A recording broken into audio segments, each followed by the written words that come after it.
अलक्ष लक्ष लक्ष पाप लक्ष सार सायुधम ततस्तु जीव जंतु तंतु भुक्ति मुक्तिदायकम्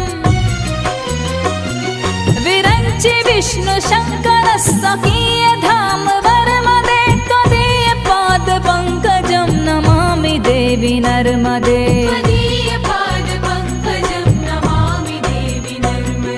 नमामि देवी